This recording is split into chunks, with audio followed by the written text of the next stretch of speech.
Hey everyone, welcome back to JieSan AudioBook. You're listening to the first legendary Beastmaster, and today we're diving into chapters 1574 to 1575. Last time, things were heating up fast.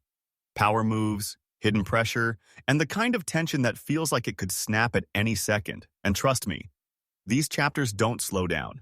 We're getting more confrontation, more stakes, and the kind of moments that make you go, okay, now it's serious.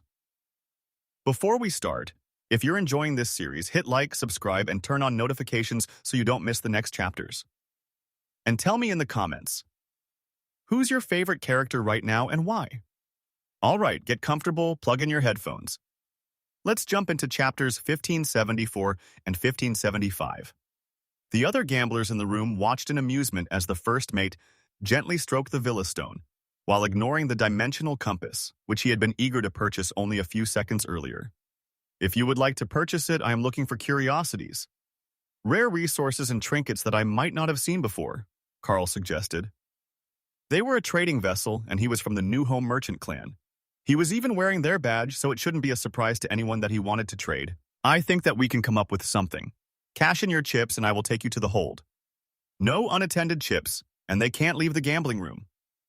They were enchanted to set off an alarm if they were removed or placed next to chips without the enchantment on them. The code of the seas was clear. You could and should kill a man for cheating you. Carl collected his winnings, nearly 5,000 coins worth in total, and traded them to the man by the chest of coins. What he got back was a mix of elven and foreign coins, along with local. But the system said they were all worth roughly the same, despite being different sizes and shapes. You don't count your payment? The first mate asked. The system tells me how many coins are in the bag when I put it in my inventory, Carl clarified.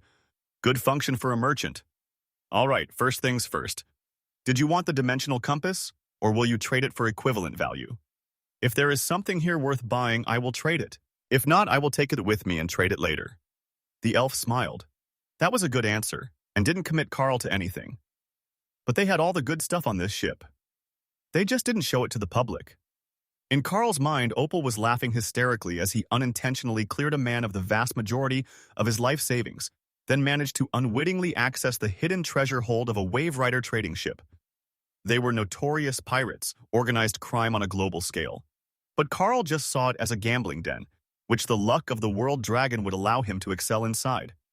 The hold of the ship was more like a trophy case, in Carl's mind.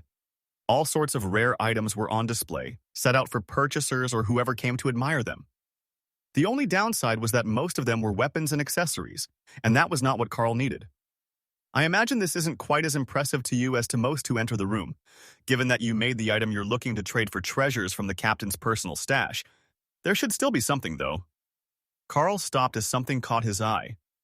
It was the wing of a supreme-ranked butterfly, pure crystal, and radiating faint power. Oh, now that is lovely. The elf gave him a confused look. What could he need it for? He was not an illusionist or a fae who could integrate the supreme-ranked butterfly into their bloodline to advance and evolve. Will we be able to make a trade? It wasn't a whole corpse, just a wing of a supreme-ranked being. Matilda had used a supreme-ranked octopus as a snack, so it shouldn't be too horrifically expensive. The elf sighed as he checked something. The forest trickster butterfly is extremely rare, and the wings are an excellent resource for Fey evolutions. So the Villa Stone and the compass? The elf shook his head. I don't think that will be enough to sell the deal to her. Carl looked at the pile of stuff in his inventory. The captain was a mage of some sort. Her name was that shade of blue in the interface. So she wouldn't need a strength item, or perhaps she would. It would be funny. What about if I add this lovely strength ring on top? The first mate examined the ring, then laughed. Oh, that ring is nasty.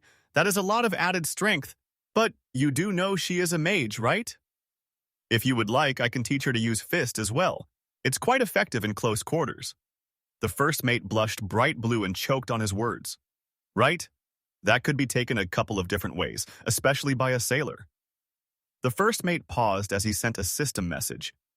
Then boots thumped softly down the steps, so gentle that Carl nearly missed them, even with his super-sensitive hearing.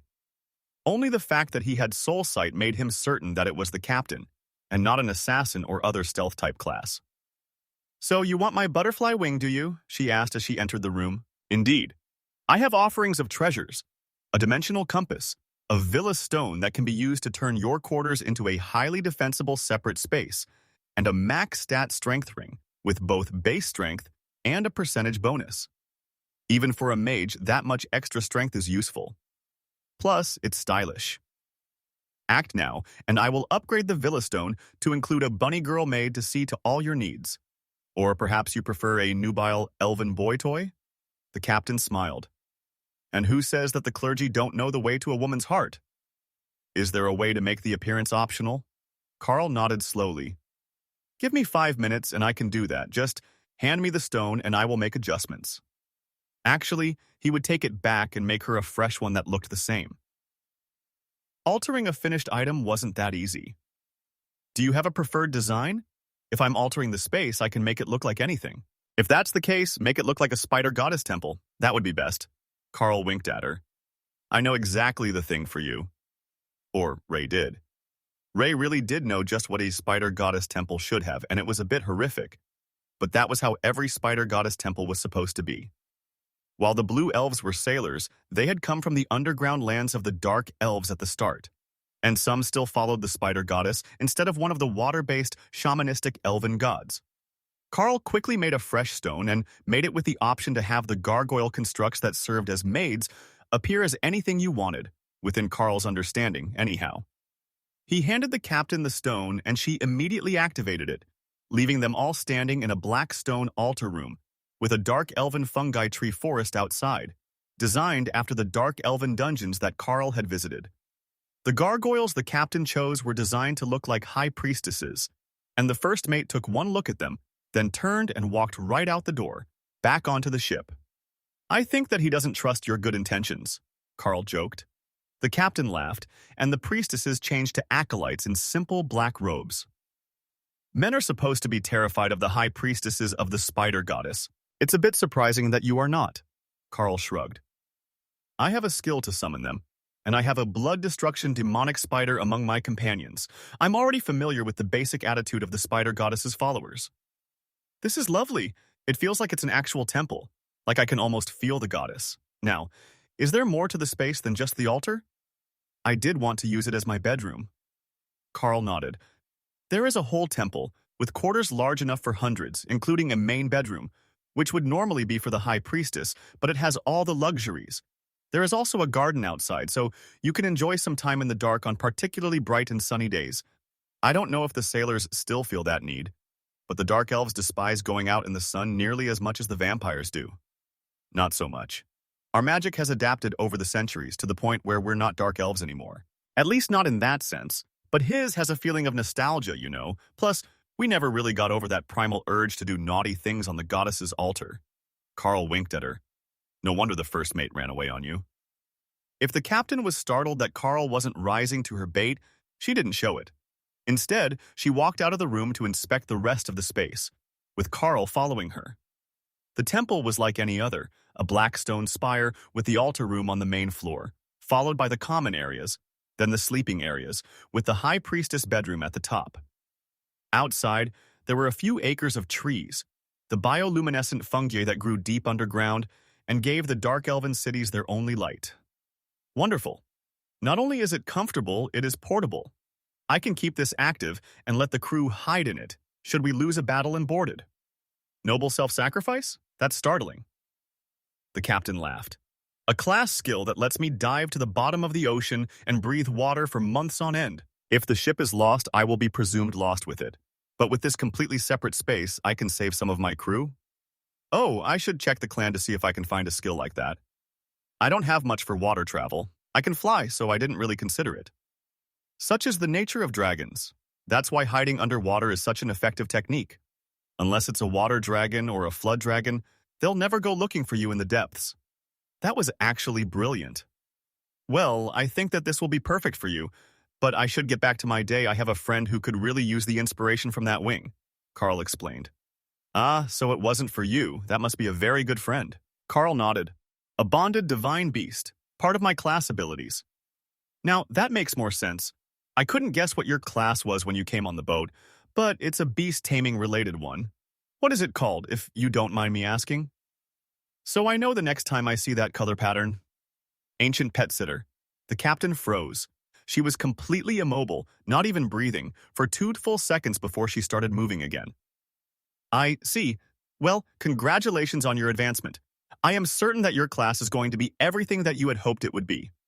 Interesting. She knows what the class can do, Ray noted. Then she left the city and returned to her space so she could come out and meet this new elf. The captain returned to her senses when there was movement near them, and Carl raised his hand to stop her from attacking. It's just Lady Ray, my spider companion. She wanted to come meet you, since you knew about my class. She doesn't get many chances to meet people who know new things, and also have an affinity for her goddess. Ray waved happily, and the captain smiled. I suppose that it's a pleasure to meet you then, Lady Ray. You can call me Captain Mariel. Ray looked around the room. This isn't bad, but it's all illusionary. Perhaps you'd be interested in purchasing some real immortal spider silk? The aura that it gives off would really enhance this space. Carl got it very close to correct, but an illusion will never beat the real thing. The captain smiled. So, that is why you came to visit. All right, let's see what you have in mind. Well, we have curtains, sheets, and bedding. But the real good stuff is this, my newest line of nightwear. Carl, take your prize and go. We need some girls' time. And that wraps up chapters 1574 and 1575 of the first legendary Beastmaster here on JieSan AudioBook. Now come on. You felt that, right? The tension, the build-up, the way everything's lining up for something big. Things are clearly moving into a new phase, and whatever's coming next, it's not going to be small. If you enjoyed this episode, don't forget to like, subscribe, and share it with another web novel fan who loves intense progression stories like this. And drop a comment below. What do you think is going to happen next? Who do you think is about to make a big move? Thanks for listening, and as always, this is JieSan AudioBook. I'll see you in the next chapter.